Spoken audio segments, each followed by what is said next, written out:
الرحمن الرحیم، السلام علیکم. آپ دیکھ رہے ہیں کہ ایس ٹی وی اور میں ہوں آپ کا میزبان حسن احمد. ناظرین، آپ کو اور تمام عالم اسلام کو دیکھنے اور سننے والوں کو عید کی بہت بہت مبارکباد. تو ناظرین، آج جو ہمارے ساتھ شخصیت موجود ہے وہ کسی تعارف کی محتاج نہیں ہے. آپ نے چاہے وہ بزنس کا شعبہ ہو یا نواں خواہ کا، آپ نے اپنا نام ہر حال میں منوایا ہے. جی ہاں، میں بات کر رہا ہوں ارباز جعفری صاحب کی. السلام علیکم. وعلیکم السلام. کیسے آپ؟ ٹھیک ہے سن. الحمدللہ. آپ بتائیں کیسے ہیں؟ کرم والا اس کا. سب سے پہلے آپ کو عید کی بہت بہت مبارکباد. خیر مبارک آپ کو بھی. ارباز صاحب، نوحہ خواہ اور ایک بزنس کا شعبہ، فرق نہیں ہے؟ مطلب کتنا ڈفرینس آیا اور اس کام میں؟ دیکھیں، بڑا آسان سے جواب ہے اس کا کہ دین اور دنیا دونوں کا ایک بیلنس آپ کو لے کے چلنا ہے. جہاں ایک طرف آپ کا دین ہے تو دوسری طرف دنیا. صحیح. تو اگر اس کا تھریشولڈ آپ بیلنس کر کے چلیں گے تو میرے خیال سے آپ آخرت میں بھی کامیاب ہیں اور دنیا میں بھی کامیاب ہیں. بے شک ایسے ہی. تو اس لیے میرے خیال سے بچپن سے تربیت ہی اس طریقے سے ہوئی کہ اگر آپ کاروبار کریں یا جاب کریں تو اس میں اپنا 100% ٹائم دیں. بے شک. اگر آپ نوحہ خان ہیں، عالم ہیں، مرثیہ خان ہیں، تو اس کو بھی اتنا ہی ٹائم دیں. لیکن اگین ڈپینڈ کرتا ہے کہ آپ بیلنس کیسے کرتے ہیں. اور جو لوگ سمجھتے ہیں کہ یہ بیلنس نہیں ہو سکتا تو میں سمجھتا ہوں یہ غلط ہے. بیلنس ہو سکتا ہے. ہم نے کیا ماشاءاللہ 14 سال کام کرتے ہوئے ہو گئے، 14 سال نوحہ خانی کو بھی ہو گئے، تو ساتھ ساتھ دونوں چیزیں لے کے چلے. ہاں، بغیر ایفرٹ کے، بغیر سیکریفائس کے، بغیر اپنا کمفرٹ زون کھوئے ہوئے تو نہیں ہو سکتا. آپ لازمی سی بات ہے کہ آپ کو کرنا پڑتا ہے ایفرٹ دونوں چیزوں کو بیلنس کرنے کے لیے. ماشاءاللہ آپ یہ جو ہم آپ کا آفس، ہم تو یہ صرف ایک آفس دیکھ رہے ہیں. ماشاءاللہ آپ کے نہ جانے کتنے بزنس ہیں، اس کا تعارف بھی ہم ابھی لیتے ہیں. لیکن یہ کتنا ٹائم لگا اس عمارت کو کھڑا کرنے میں؟ اس عمارت تو ہم کہہ رہے ہیں لیکن ایک ظاہر کے بزنس ہے، ایک اس کو نیچے سے لے کے اوپر لانا ہوتا ہے، اور ایک تو بزنس ہے نہیں آپ کا. جی الحمدللہ ابھی 3 سے 4 کمپنیز ہماری چل رہی ہیں. ایک کا نام کوڈیفائیڈ ہے، انک بلیز ہے، نوویو ٹیک ہے، اور مزید وینچرز کی طرف ہم لوگ جا رہے ہیں. تو جہاں تک آپ کے سوال کا جواب رہا کہ کتنا ٹائم لگا، تو دیکھیں ہم لوگ بہت اسکریچ سے اپنے آپ کو بلڈ کیا. ہمارے پاس بہت ساری اپرچونیٹیز آتی رہیں اور ہم لوگ اس کو گراب کرتے رہے. اگین وہ اسکل اور ٹیلنٹ کی بیسس پہ آتی رہی. جتنا آپ ٹائم مینجمنٹ میں اچھے ہوں گے اتنی ہی آپ کو اپرچونیٹیز ملتی ہیں. اور اگین اپرچونیٹیز کے ساتھ ساتھ ہم لوگ سیلف گرومنگ پہ بھی کام کرتے رہے اور ساتھ ساتھ اپنی مذہبی تربیت پہ بھی کام کرتے رہے. تو ایونچولی 10 سے 12 سال لگے ہمیں اپنی ایک اسٹیبلشمنٹ بنانے میں. اور الحمدللہ پروردگار نے ساتھ دیا اور اس نے ہمیشہ جو ہے وہ سرخرو کیا ہر چیز میں. تو بڑا کرم ہے، مولا کا احسان ہے. الحمدللہ ماشاءاللہ. الحمدللہ. کبھی ایسا موقع آیا کہ مطلب اپنے کام سے تھوڑا ڈس اپوائنٹ ہوئے، بزنس کے شعبے سے، ظاہر دین کے تو نہیں، بزنس کے شعبے سے کبھی ڈس اپوائنٹ ہوئے اور پھر تھوڑی کہ 12 سال کا ایک بہت لمبا پیریڈ ہے، اس میں آپ نے نیچے بھی آئے ہوں گے، اوپر بھی آئے ہوں گے؟ بالکل ایسے ہی ہے، بالکل ایسے ہی ہے. دیکھیں سب سے امپورٹنٹ چیز یہ ہے نیور گیونگ اپ، جو آپ کا دین بھی بتاتا ہے. اور ہماری حوصلہ افزائی کرنے کے لیے ہمارے پاس ہمارا مذہب ہے. بے شک. ہم جب بھی اس سوچ میں جاتے ہیں کہ ہم بالکل تنہا ہو گئے تو ہم خدا کی راہ میں سجدہ کرتے ہیں. میں تو میرے گھر میں الحمدللہ رضا خانہ ہے. ہم لوگ ایک ایسے خاندان سے تعلق رکھتے ہیں، اترولہ خاندان سے ہمارا تعلق ہے. تو ہمارے گھر میں رضا خانہ ہے. میری پروردگار سے ہر روز یہی دعا ہوتی ہے کہ اللہ تعالیٰ حق اور راہ پہ چلانا، حرام نہیں کھمانا کبھی. اور دوسرا یہ کہ کسی غلط بات پہ سر نہیں جھکنے دینا، بھلے یہ سر قلم ہو جائے لیکن جھکے نہ کسی بھی اینگل سے. کیا بات ہے. اور یہی ہمارے دین کی شان ہے کہ جب بھی ہم اپنے آپ کو کم تر محسوس کرتے ہیں، ہم اکیلا محسوس کرتے ہیں، تو اللہ رب العزت کی ذات ہمارے بے شک بے شک. اور یہ جو آپ کی عمر میں، اس عمر میں ہم نے بہت کم دیکھا ہے کہ نوجوانوں کو دین سے اتنا لگاؤ ہوتا ہے. یہ لگاؤ بچپن سے تھا یا پھر ابھی ہوا ہے؟ دیکھیں بچپن سے تو ہم ایک ایسی فیملی سے بلانگ کرتے ہیں، الحمدللہ سید سادات ہیں. الحمدللہ. تو بچپن سے ہی ہمیں بتایا جاتا تھا، لیکن ہم لوگ ساتھ ساتھ اپنی سوشل اور لبرل لائف پہ بھی اسی طرح تھے انوالو جس طرح مذہب میں تھے. ہاں آبویسلی جتنا ہم لوگوں کو عمر بڑھتی گئی، جتنی ہم لوگ کو شعور آتا رہا، اتنے زیادہ ہم لوگوں کی کلوزنس ہوتی رہی مذہب سے بھی. اب وہ دین اور دنیا کا ایک ایسا سبجیکٹ ہے جو اس کو بیلنس کر جائے نا وہ کامیاب ہو جاتا ہے. اس کی دل میں سے لالچ ختم ہو جاتی ہے. صحیح. تو جب وہ لالچ ختم ہو جاتی ہے تو پھر آپ کی ساری چیزیں بہت اچھی چلنے لگتی ہیں. ایسا ہی. میں سمجھتا ہوں کہ لوگ پروردگار سے حاجت طلب کرنے کے لیے سجدے میں جاتے ہیں. پروردگار کو ضرورت نہیں ہے آپ کی سجدوں کی. یہ تو اللہ تعالیٰ خود فرما رہا ہے نا, مجھے تمہارے سجدوں کی ضرورت نہیں ہے. تو آپ کو کہیں نہ کہیں ساری چیزوں پہ بیلنس کرنا بہت ضروری ہو. تو آئی بلیو کہ مذہب ایک ایسی چیز ہے جو ہماری ماں سے ملتا ہے اور کاروبار ایک ایسی چیز ہے جو ہمارے باپ سے ملتی ہے. کیا بات ہے, بہت بڑی بات کہہ دی.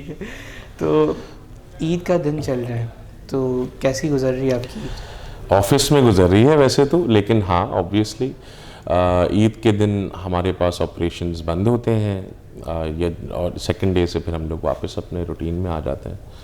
ڈپینڈ کرتا ہے کہ کس دن عید پڑ رہی ہے. جیسے ابھی ویڈنسڈے, تھرسڈے, فرائیڈے کی ہمارے پاس ایکسپیکٹیشن ہے. تو پہلا دن سب کا فیملی کے ساتھ گزرتا ہے, وہ ظاہر سی بات ہے, اپنے والدین کی طرف اور پھر اپنے سسرال میں, اور بس اس میں ہی پورا ٹائم نکل جاتا ہے. اگلے دن سے پھر آفس کے آپریشنز آہستہ آہستہ دوبارہ اسٹارٹ ہونے لگتے ہیں. بچپن کی عید کو یاد کرتے ہیں؟ کبھی کبھار. وہ کون سا مومنٹ ایسا تھا؟ دیکھیں اگین وہ بچپن تو سب بچوں کے لیے برابر ہی ہوتا ہے, لیکن وہ جو عید کا فیکٹر ہوتا تھا نا, اس میں آپ کو یہ ہوتا تھا کہ یار عید ہی ملے گی اور ہمیں جا کے کچھ اس سے خریداری کرنی ہے. بھلے آپ کے پاس سب کچھ ہو, لیکن وہ جو عیدی کا کانسیپٹ ہوتا تھا نا وہ بڑا مزے کا تھا. وہ شاید اب ہم یاد کرتے ہیں, اب ملنے سے زیادہ دینی پڑتی ہے. تو اکثر اب تو بچپن میں تو ہم بہانے بہانے سے جا کے سلام کرتے تھے. ہاں وہ اسی لیے بالکل ایسے ہی ہے. تو کبھی ایسا ہوا تھا آپ کے ساتھ کہ والدین جو ہوتے ہیں, اسپیشلی والدہ جو ہوتی ہیں, وہ عیدی لے کے رکھ لیتی تھی, چلو میں تمہاری سنبھال کے رکھ لیتی ہوں, پھر وہ ملتی نہیں تھی؟ نہیں, کبھی ایسا نہیں ہوا, اللہ کا شکر ہے. اب اماں نے جو ہے نا ہمیشہ اس چیز میں بڑا کھلا ہاتھ دیا کہ جو کرنا ہے بیٹا کرو. اور ایونچولی کبھی کبھار چیزوں میں ویسے کم پڑ جاتے تھے تو وہ اماں ہی ہوتی تھی جو یہ لو بیٹا, یہ کسی نے عیدی دی تھی وہ رکھ لو. اب ہمیں اس ٹائم پہ اندازہ نہیں ہوتا تھا کہ اماں نے کیوں دی ہیں, لیکن ہم اپنا شوق سے چیزیں لے لیتے تھے. بعد میں اب جب بڑے ہوتے گئے تو اندازہ ہوتا رہا کہ کس طرح چل رہا تھا سارا کارواں. کیونکہ اب ہم جب ظاہر سی بات ہے جب میں باپ بنا تو مجھے آئیڈیا ہوا کہ پیرنٹ ہوڈ کے اندر کیا کیا چیزیں اہم ہیں کیا نہیں ہے. ماشاءاللہ میری بیٹی ہے, ساکرہ ہے, وہ بھی چھوٹی سی ننھی سی ہماری پیاری سی پری ہے, ولینا. تو باپ بننے کے, وہ صحیح کہہ رہے ہیں آپ کہ باپ بننے کے بعد ہی احساس ہوتا ہے کہ جو والدین ہماری قدر کرتے ہیں اور جو دیکھ بھال کرتے ہیں وہ کیوں کرتے ہیں اتنی. بالکل ایسی ہے, بالکل ایسی ہے. اس سے تو میں 110% اگری کرتا ہوں کہ ہم پہلے جس چیز کو سمجھ نہیں پاتے تھے وہ شاید اب سمجھ پاتے ہیں.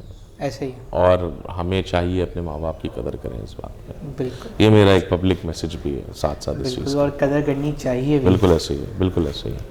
ارباز صاحب, فیوچر کے کیا پلاننگ ہے؟ آپ نے ماشاءاللہ 3 بزنس سنبھال رکھے ہیں, مستقبل میں کیا چوتھا, 5واں, 6واں بھی آ رہا ہے؟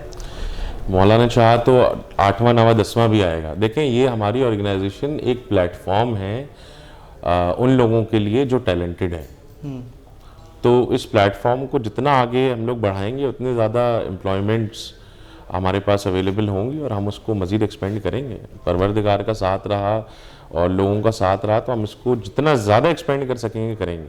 اور اس پہ تو میں چاہوں گا کہ بہت سارے ایسے لوگ جیسے کہ JDC کی IT سٹی چل رہی ہے وہ ہم سے ریچ آؤٹ کریں. اچھا. کیونکہ ہمارے پاس امپلائمنٹ ہے دینے کے لیے, آپ ہمارے پاس لوگ بھیجیں, ہم ان کو انرول کریں گے. میں آپ کے چینل کے توسل سے یہ میں پیغام آگے دینا چاہتا ہوں ان NGOs کو جو کہ IT کے کورسز کرا رہے ہیں. ہمارے پاس ڈیزائنرز کی ریکوائرمنٹ ہوتی ہے, رائٹرز کی ریکوائرمنٹ ہوتی ہے, سیلز کے لوگوں کی ریکوائرمنٹ ہوتی ہے, سوشل میڈیا مارکیٹنگ کے, ڈیجیٹل مارکیٹنگ کے لوگوں کی ریکوائرمنٹس ہوتی ہیں, انٹرنشپس ہوتی ہیں, ویب سائٹ ڈیولپرز چاہیے ہوتے ہیں. میری تو ریکویسٹ ہے ان لوگوں سے کہ جو NGOs چلا رہے ہیں وہ ہمیں ریفر کریں لوگ. یہ کہ STV کے پلیٹ فارم سے یہ بڑی خبر آپ دے رہے ہیں کہ لوگوں کے لیے کہ وہ آئیں اور نوکریاں حاصل کریں یہاں سے. اور مطلب لوگ اگر لوگ رجوع کس طرح کریں آپ لوگوں سے, کوئی کانٹیکٹ نمبر؟ دیکھیں آپ کو ساری ڈیٹیلز ہماری ویب سائٹ پہ مل جائیں گی, codifieddigital.com کے نام سے یا پھر انوویو ٹیک کے نام سے. وہ آپ شاید اس اپنے چینل کے توسل سے بھی شیئر کر سکتے ہیں. اور یہ میرا ایک وارم ویلکم ہے تمام ٹیلنٹڈ لوگوں کو کہ وہ آئیں, اپلائی کریں اور میرٹ کے بیسس پہ نوکری لیں. صحیح. ہمارے پاس روزگار بہت ہے دینے کو, لیکن لوگ آئیں تو کیا مطلب ابھی کے جو ادارے ہیں انہوں نے جو مطلب کورسز کروا رہے ہیں, ظاہر ہے وہ اپنے بچوں کو آگے پروموٹ بھی کرتے ہوں گے, جیسے گورنر صاحب کی آئی چل رہی ہے, JDC کی آپ نے نام لیا, سلانی کی چل رہی ہے, دیگر کی, تو یہ کیا اپروچ نہیں کی ان لوگوں نے ابھی تک؟ نہیں, ابھی تک کسی نے اپروچ نہیں کیا, البتہ ہم نے بھی اپروچ نہیں کیا, لیکن ہماری پوسٹنگز لگ رہی ہوتی ہیں, ہمارے پاس ہماری مارکیٹنگ PR ٹیم کام کر رہی ہوتی ہے, لیکن کبھی ابھی ایسی کوئی ڈیل بن نہیں پائی, کبھی اس موضوع پہ گفتگو بھی نہیں ہوئی. لیکن کیا کہتے ہیں, جبھی میں نے پہلی دفعہ آپ کے چینل کے توسل سے اعلان کر دیا کہ ہمارے پاس اوپننگز ہیں, اپلائی کریں, ٹیلنٹڈ انڈیویجولس کو نوکریاں ملیں گی. کتنے لوگ بے روزگار گھوم رہے ہیں, اتنے بڑے بڑے کیا کہتے ہیں NGOs چل رہے ہیں جو سکھا رہے ہیں, بتا رہے ہیں. ان کا دیکھیے کام ہے سکھانا, بالکل امپلائمنٹ دینا نہیں ہے ان کا کام. وہ سکھا کے ہمیں ریفر کریں, ہم لوگ اپنے میرٹ کے بیسس پہ لوگ اٹھاتے رہیں گے. ہمارا تو آن گوئنگ پروسیس ہے نا ہائرنگ کا, ہم تو جتنا ایکسپینڈ کریں گے لوگ بھی چاہیے ہوں گے, ہمیں ورک فورس بھی اسی حساب سے چاہیے ہوگی. جب میں کہہ رہا ہوں اس چیز کو بتا رہا ہوں آپ کو کہ ہم لوگ ایکسپینشن کی طرف جا رہے ہیں, تو ہمیں لوگ تو چاہیے. تو جتنا زیادہ ٹیلنٹڈ انڈیویجول ہوگا اتنی جلدی اس کے بیسس پہ میرٹ پہ ہم لوگ اس کو انرول کر دیں گے. صحیح. تو یہ آپ کے جو بزنس ہے وہ مطلب پاکستان میں رہ کے آپ آل اوور ورلڈ میں چلا رہے ہیں؟ جی, ہمارا پاکستان میں بھی چلتا ہے, ہمارے پاس برانچز ہیں کافی ساری لوکیشنز پہ, اور ہمارا سارا سافٹ ویئر ہاؤس کا کام ہے جس کے اندر ہم لوگ website development, writing, marketing, digital marketing, یہ ساری چیزیں کرتے ہیں. اور جو آج کل جگہ جگہ ہر جگہ کورسز بھی اویلیبل ہیں, تو میرے خیال سے لوگ سیکھ رہے ہیں, ہمیں ریچ آؤٹ کریں, ہم لوگ امپلائمنٹ دیں گے ان کو ان کے میرٹ کے بیسس پہ. صحیح. تو فیوچر کے کیا پلاننگ ہے آپ کے؟ فیوچر کی پلاننگ بڑی سمپل ہے کہ ایک میں کوٹیشن یوز کرتا ہوں کہ do not envy others, try to become successful following the footsteps of successful people. تو کامیاب لوگوں کے نقش قدم پہ چلیں, آپ خود بھی کامیاب ہوں گے, اور جب کامیاب ہوں گے تو ظاہر سی بات ایکسپینڈ کریں گے. صحیح. چلیں یہ ہم نے بات کر لی, چلیں بزنس کی بات کر لی. اب نوا خوانی پہ آتے ہیں کہ کتنا عرصہ ہو گیا آپ کو نوا خوانی کرتے ہوئے؟ تقریباً 12 سے 14 سال ہو گئے ہوں گے. 12 سے 14 جی, سال. میرا پہلا البم آیا تھا 2011 میں, اس کے بعد پھر 7 سے 8 البم ہوئے, 1 سے 2 منقبت کے البم ہوئے, اور جس میں تہہ دل سے مشکور ممنون ہوں اپنے ادارے کا, انجمن امامیہ ملیر کا, مسلم رضا عابدی مرحوم کا, اور یاسر رضا کا, اور گوہر بھائی کا, اور تمام جتنے بھی ہمارے اراکین ان لوگوں کا, کہ ان لوگوں نے بہت ساتھ دیا اور بہت تربیت کری ہماری نواخوانی کے. اس میں میرا ساتھی محمد حسن اور کامران کمبر, یہ سارے ہمارے ساتھ نواخوان ہیں, اور بہت اچھا ٹائم گزرا, ان لوگوں نے بہت اچھی تربیت کری, جو آج ہم لوگ اتنے کامیاب ہیں جتنی بھی چیزوں میں ہیں. تو اسی ذریعے سے ہم لوگ پھر آگے بڑھتے ہیں. ارباز صاحب, آپ کو مطلب ہوتا نا کہ ایک تو بچپن سے شوق ہوتا ہے, دوسرا کہ ہمیں پتہ نہیں ہوتا کہ ہمارے اندر یہ ٹیلنٹ ہے. جی, آپ کو ایسا کون سی شخصیت تھی جس نے آپ کو یہ ابھارا اس ٹیلنٹ کی؟ جو دیکھیں, میری دادی محب زہرا, ان کے کلام میں نے سب سے پہلے پڑھا تھا, اور ہمارے نانا سوز خان تھے, استاد سبت جعفر کے استادوں میں سے رہے ہیں, نبی احمد نقوی ان کا نام تھا, اور دادی میری بڑا اچھی لکھتی تھیں.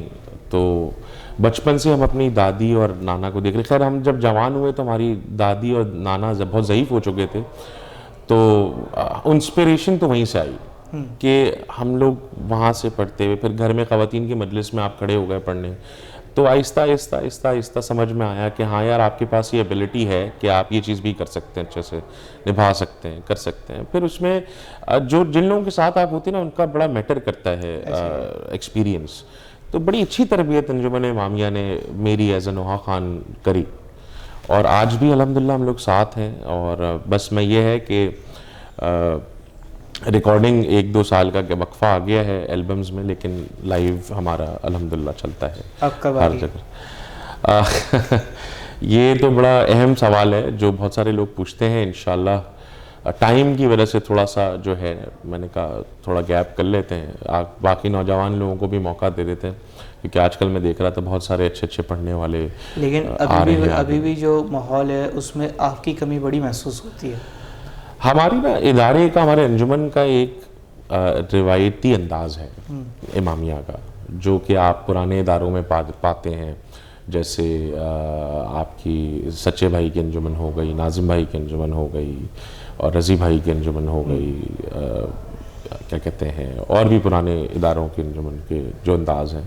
تو اس مخصوص انداز کو ہی نبھاتے ہوئے ہم نے آگے, آپ سیدھے ہم لوگوں نے نوئے پڑھے, اور وہی انداز کو ہم نے آگے بزرگوں کے جو ہمارا ایک انداز ہوتا تھا اسی طرح ہم لوگوں نے مسدس کو, مخمس کو آگے بڑھتے بڑھتے ہم لوگ لے کے چلے.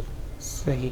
مشکل تو ہوتی ہوگی, جیسے آپ نے کہا کہ گیپ آ گیا ہے اس میں ابھی 2-3 سال کا, تو مشکل تو ہوتی ہوگی, ظاہر آپ بزنس بھی کر رہے ہیں, پھر نوحہ خوانی بھی, تو نہیں ایز سچ مشکل نہیں ہوتی. اب تو خیر اللہ کا شکر ہے, اب تو جب چاہیں جا سکتے ہیں, لیکن پہلے ہاں یہ ہوتا تھا کہ اگر ہم 9 گھنٹے کی شفٹ کر رہے ہیں تو پوری رات جاگ کے اس کے بعد پھر فوراً نوحہ خوانی کرنے جا رہے ہیں, یا پھر بیچ میں تھوڑی سی اپنی بریک کو کمپرومائز کر کے جو آپ کی ڈنر بریک ہوتی تھی 1-1.5 گھنٹے کی, اس میں نوحہ خوانی کرنے واپس جا رہے ہیں, تو بیک اینڈ فورتھ اس طرح مینیج کرتے تھے. اگین میں نے آپ کو شروع میں ہی بولا کہ کمپرومائز کے بغیر تو آپ کر ہی نہیں سکتے, آپ کو اپنے کمفرٹ زون سے باہر نکلنا پڑے گا. ایسا ہی ہے بالکل. ہر کامیاب شخص جو ہوتا ہے وہ اپنے کمفرٹ زون سے باہر نکلتے ہی پھر وہ کامیابی کی بلندی پر چڑھتا ہے. تو ارباز صاحب, نوحہ خوانی میں آپ کا استاد کون تھے؟ دیکھیں, استاد سبت جعفر کا ایک بڑا اہم کردار ہے, ان کے ساتھ انیشلی ہم نے بڑا اچھا ٹائم گزارا, تو ان سے ہی تربیت آئی. انہوں نے ہی ہمیشہ انڈورس کیا اس بات کو کہ بیٹا نوحہ خوان ہونے کا مقصد یہ نہیں ہوتا کہ آپ علم حاصل نہیں کریں, آپ کو پڑھائی بھی پوری کرنی ہے, جاب بھی پوری کرنی ہے. وہ خود بھی ماشاءاللہ ایک اچھے بڑے افسر تھے گورنمنٹ کالج میں, تو ان کی ہمیشہ انڈورسمنٹ تھی کہ تربیت دونوں طریقے سے ہونی چاہیے, کاروبار میں بھی اور مذہب میں بھی. تو انہی کی فٹ سٹیپس کو فالو کرتے کرتے آگے بڑھتے گئے. تو ویسے سچ کوئی استاد وغیرہ نہیں رہے, لیکن ہاں میں کریڈٹ دوں گا ریحان اعظمی صاحب کو, علی ارمان بلتستانی کو, سلمان اعظمی کو, محمد عابد جو US میں ہوتے ہیں شاعر, ان کو, اور بہت سارے لوگوں کو ایسے جنہوں نے ساتھ دیا. صفدر بھائی ہو گئے, عرفان بھائی ہو گئے, اور نکی بھائی ہو گئے. ان لوگوں نے بہت انڈورس کے, بہت حوصلہ افزائی کری کہ آپ کس طرح جو ہے وہ اپنے پوٹینشیل کو چینل آؤٹ کر سکتے ہیں. صحیح. مداحوں کو کس طریقے سے آپ دیکھتے ہیں جب وہ جب آپ نکلتے ہیں محفلوں میں جاتے ہیں, تو جس طرح مداح آتے ہیں تو ان کا کیا رویہ ہوتا ہے آپ کے ساتھ؟ بہت اچھا ہوتا ہے. یقین جانیں آپ کی آنکھوں میں آنسو آ جاتے ہیں اگر آپ, بہت ساری جگہیں ایسی ہیں جہاں پہ اتنے خلوص سے لوگ آپ کو عزت دیتے ہیں کہ آپ کا دل جو ہے نا وہ چاہتا ہے کہ ہر کسی کو آپ جو ہے شکریہ ادا کریں. اور ذاکر حسین اگین یہی ایک بہت بڑی آپ کے لیے اچیومنٹ ہوتی ہے کہ آپ ذاکر حسین ہیں, تو آئی گیس ہمیشہ ہی اچھا رسپانس آتا ہے. کوئی یادگار ایسا موومنٹ رہا ہوگا فینس کے ساتھ کہ آپ نے نکلے ہو محفل میں؟ اور فینس والا کانسیپٹ تو ایز سچ نہیں رکھا کبھی, لیکن ہاں جو لوگ پسند کرتے ہیں, سب سے زیادہ مزہ آتا ہے بزرگوں کی محفل میں, کیونکہ وہ سمجھ کے داد دیتے ہیں. تو ہمارے یہاں برف خانے کے جو امام بارگاہ ہے دربار حسینی, اس کی 13 رجب کی ایک محافل جو سب سے پہلے میں نے پڑھی, وہ ہمیشہ یادگار رہے گی میری, کیونکہ کسی کو پتہ ہی نہیں تھا کہ ہم بھی پڑھتے ہیں. وہ پہلی دفعہ پڑھا تو بہت اچھا رسپانس آیا. یہ بڑا ایک عجیب بھی ہوتا ہے اور ایک بڑا یادگار موومنٹ بھی رہتا ہے کہ جب کسی کو پتہ نہ ہو اور انہی کے بیچ میں رہ کے جب وہ ٹیلنٹ اوپر کے سامنے آتا ہے. دیکھیں جس ٹائم پہ ہم نے شروع کیا تھا نا, اس ٹائم پہ CD اور VCD کا دور تھا, تو بڑا ایک گہما گہمی چلتی تھی. ابھی تو خیر ساری چیزیں ڈیجیٹلائز ہو گئی ہیں, اور جب وہ VCD کا دور تھا تو ٹیلنٹ اتنا زیادہ عروج پہ نہیں آتا تھا, اتنی جلدی پلیٹ فارم نہیں ملتا تھا, اور پتہ نہیں ہوتا تھا کون کیا کر رہا ہے, کیونکہ ہر کوئی جو ہے وہ اپنی ایک ڈیزگنیٹڈ ایریاز میں وہ ایکٹیویٹیز کر رہا ہوتا تھا مذہبی. لیکن جب آپ کو ایک بڑا پلیٹ فارم ملا اچانک سے, اور آپ کو لوگوں نے پسند کیا, انڈورس کیا, حوصلہ افزائی تو بزرگ ہی کرتے ہیں, انہوں نے جب حوصلہ افزائی کری تو پھر اس کے بعد ہم لوگ پھر آگے لے کے چلے کاروان کو, اور بہت اچھا ساتھ رہا میرا. انجمن امامیہ نے مجھے اس ٹائم پہ بہت سپورٹ کیا, انہوں نے پلیٹ فارم دیا, انہوں نے بہت ساتھ دیا, تربیت کری کہ نوحہ خوانی کیا کیا فرائض ہیں. اور میں نوح خان بھی نہیں کہوں گا اپنے آپ کو, میں صاحب بیاض کہوں گا. کیا بات ہے. تو صاحب بیاض ہونے کے جو گن ہیں وہ مجھے اپنے سینئر سے ملے. میں سمجھ رہا ہوں کہ آپ آج جس مقام پہ موجود ہیں وہ اسی کے صدقے میں ملا ہے. بے شک میرا پروردگار بڑا انصاف کرنے والا ہے اور مولا کا بڑا کرم ہے, اور میں بڑا شکر گزار ہوں پروردگار کا, میرے مولا کا, کہ اس نے ہمیں اس قابل بنایا کہ ہم آج ایک کاروان چلاتے ہیں جس میں میں اوپنلی بول رہا ہوں کہ میرے پاس امپلائمنٹس ہیں, اور مجھے ذریعہ بنا رہا ہے وہ. تو آپ لوگوں کو بھی ذریعہ بنا رہا ہے پروردگار کہ ہم رزق بانٹیں, اور اللہ تعالیٰ ہمیشہ دینے والا رکھے. آمین آمین. اور یہ جو آپ نے کہ ایس ٹی وی کے پلیٹ فارم سے تو ایک بڑا اعلان جاری کیا ہے, یہ بہت بڑی بات ہے کہ لوگ کراچی کے اسپیشلی لوگ جو ہیں وہ اس سے فیضیاب ہوں گے اور یقیناً آپ کے پاس بے آئیں شک, گے. بالکل انشاءاللہ, ضرور ٹھیک ہے, ضرور, دیر مور دین ویلکم. بہت بہت شکریہ ارباز صاحب کہ آپ ہمیں اپنے بارے میں اور اپنے عید کے بارے میں اور اپنے اس ادارے کے بارے میں, اپنی نوحہ خانی کے بارے میں ہمیں بتا رہے تھے. آپ اور آپ کا قیمتی وقت کا بھی بہت بہت شکریہ. اور ناظرین, یہ جو لمحات چل رہے ہیں یہ عید الفطر کے بڑے مبارک لمحات چل رہے ہیں. آپ بھی اپنے گھروں میں عید منائیں اور ہمیں اپنی دعاؤں میں یاد رکھیے گا. آج دیجیے حسن احمد کو اجازت اس اپنے پن کے ساتھ کہ زندگی رہی تو پھر ملاقات ہوگی. اپنا خیال رکھیے گا, دعاؤں میں یاد رکھیے گا. اللہ حافظ.